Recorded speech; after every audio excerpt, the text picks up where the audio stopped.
ప్రపంచవ్యాప్తంగా తెలుగువారి కీర్తి ప్రతిష్టలను తెలియజేసే మహోన్నత వ్యక్తి స్వర్గీయ కింజారపు ఎర్రన్నాయుడని కేంద్ర పౌర విమానయాన శాఖ మంత్రి కింజారపు రామ్మోహన్ నాయుడు అన్నారు.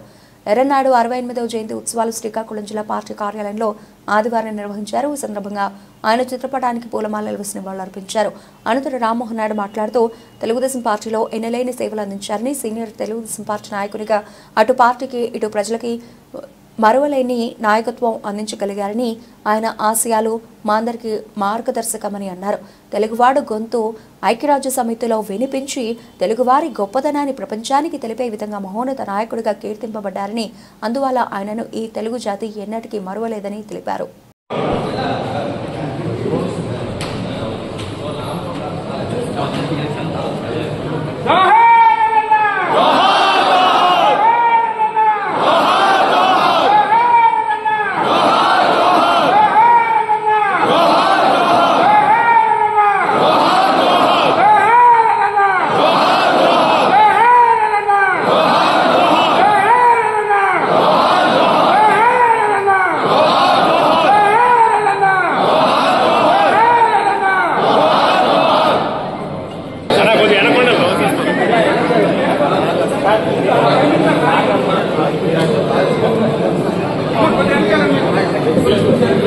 నేడు ఉత్తరాంధ్ర ముద్దుబిడ్డ తెలుగు వాళ్ళందరికీ కూడా గల్లీ నుంచి ఢిల్లీ వరకు ఒక ప్రత్యేకమైనటువంటి అండదండ అందించినటువంటి మహానాయకుడు స్వర్గీయ కింజరాపు ఎర్రన్నాయుడు గారి తాలూకా జయంతి సందర్భంగా ఈరోజు తెలుగుదేశం పార్టీ శ్రీకాకుళం కార్యాలయంలో నివాళులు అర్పించుకున్నాం. నేటి వరకు కూడా ఎంతో బలమైనటువంటి స్మృతులతో, అనుభవాలతో, ఆయన వెళ్ళినటువంటి జ్ఞాపకాలతో మరి నేడు అందరం కూడా ఇంకా బాధపడుతూ ఉంటాం. ఆయన తాలూకు లోటు పోడ్చలేనిదనేది మరొకసారి తెలియజేసుకుంటున్నాం.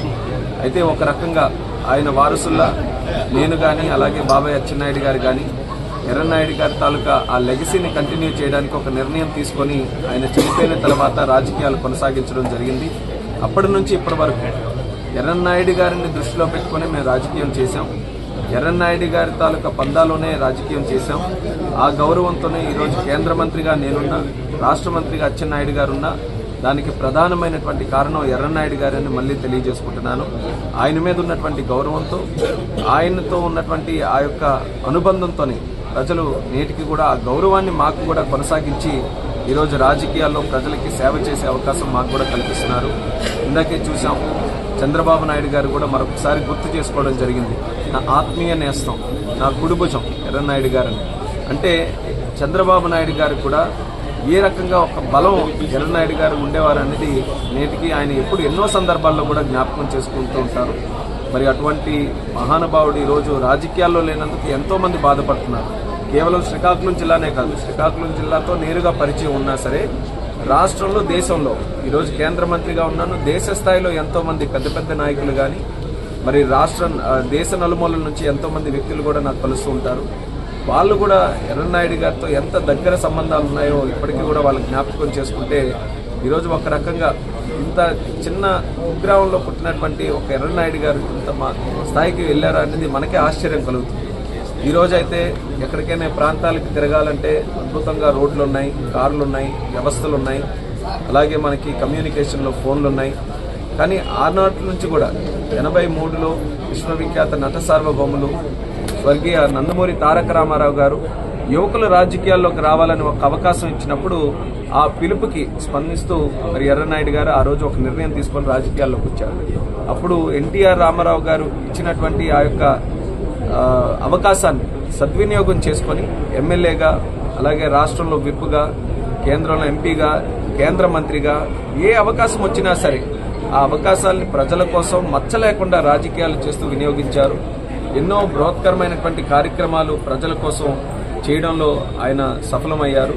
మరి ఆయన తాలూకు జ్ఞాపకాలతోనే ఈరోజు శ్రీకాకుళం జిల్లాని మరొక స్థాయికి డెవలప్ చేయాలన్న ఆలోచనతో అందరం కూడా కలిసికట్టుగా కృషి చేస్తున్నాం. మొన్నను కూడా రాజకీయాల్లో ఘన విజయం శ్రీకాకుళం జిల్లాలో మనం అందరం కూడా సాధించాం. బ్రహ్మాండమైనటువంటి మెజారిటీలతో అందరూ కూడా గెలిచాం. ఆ పునాది కూడా ఒక రకంగా ఎర్రన్నాయుడు గారు వేశారు. ఈరోజు నాయకులుగా నేను ఎలా ఉన్నానో వారసుడిగా ఇక్కడ అధ్యక్షులుగా కల్మటి రమణ గారు ఉన్నారు, మునిశంకర్ గారు ఉన్నారు. అలాగే ఏ రాజకీయ కుటుంబం ఇక్కడ తీసుకున్నా సరే అందరికీ కూడా ప్రోత్సాహం ఇచ్చి ఎర్రన్నాయుడు గారు ముందుకు నడిపించేవారు. అంటే కలిసెట్టి అప్పలనాయుడు గారు ఈరోజు ఎంపీగా ఉన్నారు విజయనగరం. అలాగే ఎంతో మంది ఆయన తాలూకా పరిచయాలతో ఆయన ఏ రకంగా రాజకీయాలు చేసేవారు దాన్ని ఒక పాఠంగా నేర్చుకుని ఈరోజు అందరూ కూడా రాజకీయాల్లోకి ముందుకొచ్చారు. అంటే వారసులు అందరూ అని చెప్పుకోవాలి, ఎర్రన్నాయుడు గారి తాలూకా వారసులు. అలాంటి ఆ టీం వర్క్ లో కూడా ఎర్రన్నాయుడు గారు చాలా చక్కగా పనిచేసేవారు. అందరినీ కలుపుకొని వెళ్తేనే మనం విజయం సాధించగలం. అందరూ కలుపుకొని వెళ్తేనే, అందరూ సమానమైనటువంటి ఆలోచనతో ముందుకు నడిస్తేనే మనం అనుకున్నటువంటి లక్ష్యాలు సాధించగలం అనేది ఆయన తాలూకు మంత్రం. ఆ మంత్రం నేడు శ్రీకాకుళం జిల్లాలో వినియోగించాలి. ఎందుకనంటే జిల్లాలో ఇంకో పెద్ద పెద్ద ప్రాజెక్టులు తీసుకుని వచ్చి డెవలప్ చేయాలి. ఒక పోర్టు కానీ, ఎయిర్పోర్ట్ కానీ, రోడ్ల తాలూకా అభివృద్ధి కానీ, లేకపోతే పెద్ద కంపెనీలు ఇక్కడికి తీసుకుని వచ్చి పెట్టుబడులు చేయడం కానీ, ఇవన్నీ కూడా ఈ 5 సంవత్సరాల్లో చేయాలని ఒక ఛాలెంజ్ గా తీసుకున్నాం. ఇరిగేషన్ వాటర్ 2 పంటలకి కూడా అందించాలనేది ఎర్రన్నాయుడు గారి తాలూకా లక్ష్యం. ఎంతో కృషి చేశారు. ఈరోజు రాష్ట్రం, కేంద్రం డబుల్ ఇంజిన్ సర్కార్ ఉంది.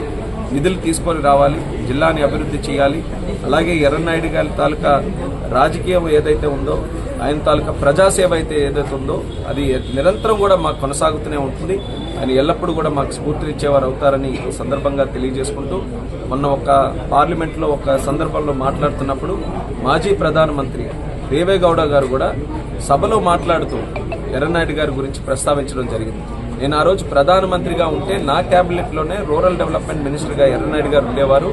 ఆయన చాలా బ్రహ్మాండంగా పనిచేశారు. ఎన్నో కార్యక్రమాలు నాతో పాటు ఆ రోజు దేశంలో చేయడానికి ఆయనకి ఇద్దరం కలిసి చేశామని ప్రస్తావిస్తూ, ఆయన వారసుడుగా ఈరోజు మళ్ళీ కేంద్ర మంత్రిగా ఉన్నారు అని ఆశీర్వదించడం కూడా జరిగింది. అంటే